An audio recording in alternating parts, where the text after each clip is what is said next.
Hi there. So I hope that you did the pelvic clocks, you figured out which way your pelvis tends to go, and then also how to stabilize your pelvis. So today I want to explore a little bit more and work from the core down to the legs. So if you have a ball, that would be the best. I guess we could just use arms to do it, but a grocery store ball would be best.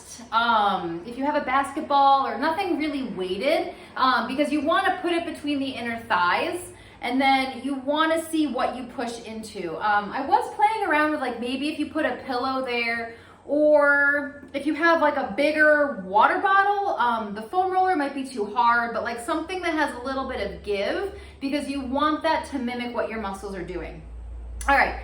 So we have our abdominals, but there's also the pelvic floor. What balances the pelvic floor? So lower back is a really big issue, and the sciatic nerve tends to be under pressure a lot. And so this is going to be what's going to help relieve lower back and SI. So you have your spine, which is a separate system than your pelvis. Your pelvis is made up of two different bones. They can be different from each other. So one of my videos, I think I had you look like, if you looked at the AS and IS, like the hip bone and hip bone here, where do they sit? And on this side, where do they sit? You want them to be at a ½ inch different, ½ inch higher in the back than in the front. And when they're level, that's not good. The SI joint is where the spine and the pelvis meet, and that's where the nerve goes through. So if your pelvis is tilted forward or tilted back on your spine, you'll have to figure that out. That's different than your spine arch. It can be very confusing. That's why working one-on-one with people is the most helpful, because then you're just filled with this stuff and you're like, I don't know, do I tilt forward, do I tilt back? Is my pelvis even to each other? But I can walk you through it, or if you want to take pictures, I can always tell you also. So anyway, whether we know the pelvis or not, a way to kind of shortcut it is I just want to outsmart the muscles. So working the inner thighs, working the pelvic floor to then have them work the abdominals. So if you use a ball, you can just come in gently. Think of your sit bones, those butt bones that you're sitting on. You think of them coming in towards each other, and then you think of them gently releasing. Inhale. And then exhale, the sit bones come in towards each other, and then release. A lot of times people just push with their inner thigh. They don't think anything about their abdominals, it's just the inner thighs. If you just work your inner thighs, you're probably not gonna get your abdominals to work, but if you think of sit bones in towards each other and your abdominals working, then your inner thighs are gonna work no matter what. For those of you that don't have a ball, you're gonna bring your arms in, your shoulders are down.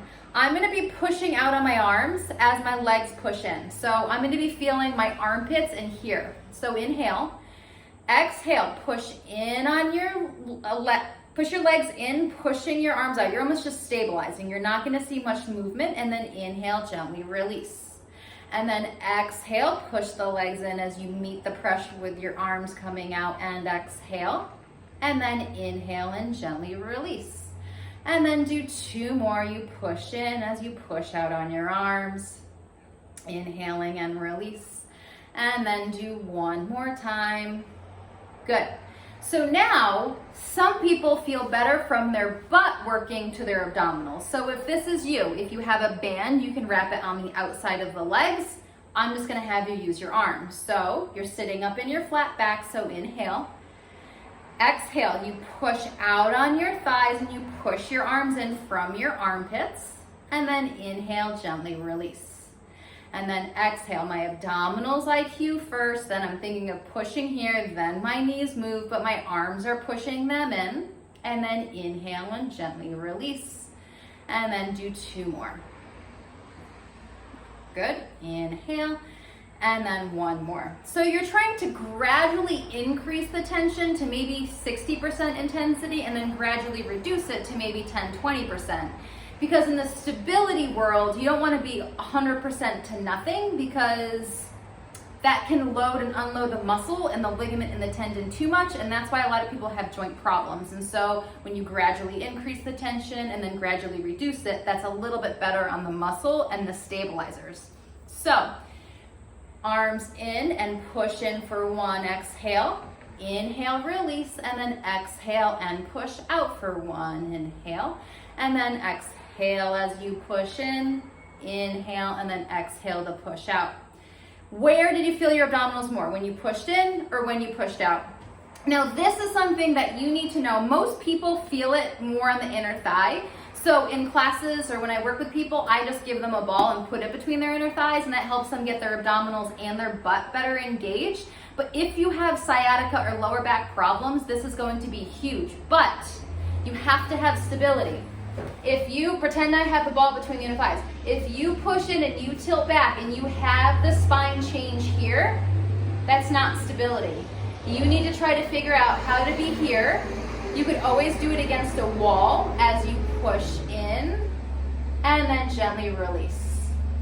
And then pushing in.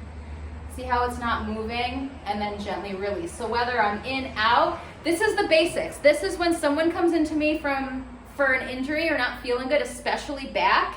I always check the stability of inner thigh to back stability and then glute to back stability. This is huge. Gravity. We have to. If you have a head pad or a pillow or your towel, let's do that. Let's come and lie down. So I guess I'm going under the theory that you might not have a ball, so I guess I'll kind of move this. So then, shoulders down, my hands are going to be here. And then gently, I'm going to have my pelvis be neutral, so I might have a little natural curve here. Inhale. And then exhale, I'm going to gently push in on my legs. The same thing we just did sitting, but now I'm checking. And I might feel my transverse abdominis, so it goes around stability. I shouldn't be having the ribs lift up. I shouldn't be having the pelvis tilt back. So you want to exhale and push in as you push out. And then inhale and release. How well do you feel your abdominals? You might not feel your pelvic floor as much. And then do one more time here. Now hands on the outside of the thighs. My feet are parallel. My heels are just a little wider than my toes. Not that I'm aggressively turned in, but most people turn out. I just want this line, outside foot line, to be straight. So inhale, exhale, push out. I'm pushing through my feet, pushing from my side glutes, and exhale. And then inhale, gently release. And then exhale and come and push out. Inhale, gently release. And then what's happening with the pelvis here? What's the feedback of your lower back and the mat? This is where I want the stability to be. There should be no changing, even though I'm engaging the glutes on and then off. If my legs start to turn out, like because my feet are in too close, there's a different layer of muscles that I don't want you to use. I want the side glute muscles. So if your hands were here, you're going to feel them on the side. Versus your piriformis is a deeper muscle that goes over the sciatic nerve. So it's called abduction. The legs would move away from each other versus them turn away from each other. So sitting wise or even standing wise, I'm going to stand up. It'd be the difference of you going sideways versus knees bent and then turning out. And then in another video, I'm going to put more a side lying series that I want you to do. That's more just legs, but this is a good place to start for your abdominal leg connection and your abdominal glute connection. I did talk to a couple of you about when you sit for long times, your back hurts, and I'm there with you. So I think it comes from an unstable sacrum. So there's your tailbone, and then there's your sacrum right above it. I do this all the time too, and honestly, I do this because my back hurts, so I'm speaking from experience of living it. When I slouch, doesn't have to be much slouching, or if I'm in a car, I want to sit cross-legged. If you sit here too long, I feel like when we come to stand up, what most people do when they stand up is my pelvis is tilted back, we can't quite get here. Sometimes I actually use my hands to shift my sacrum up more to bring my pelvis level. So you want to make sure you sit on your sit bones. You have a natural arch. So you want to make sure before you get up to try to right your pelvis, or make sure you have a lumbar support either with a towel. Sometimes also giving a little bit of a lift might help you kind of bring your pelvis up right. If you sit on the floor a lot with your kids, this might be hard, but then you can always put one leg up and kind of like stick the butt up and get yourself ready. So when you come up, you're ready, but when you're here, I think it just goes slack, and then you just don't have that muscle stability that you need to really just right yourself. And then if you don't work your glutes the right way, it can pull the pelvis more, and then you keep working them the wrong way, and then it keeps snowballing into a bigger thing. And so try to sit upright before you get upright. If nothing else, be more mindful, and then inhale to then exhale to help you stabilize to come up. Another thing, when you get up, when you reach down for the toilet, you should be reaching back. When you get up, you should have this flat back. You shouldn't be tucked under. All right, I'm gonna leave you with that. All right, thanks.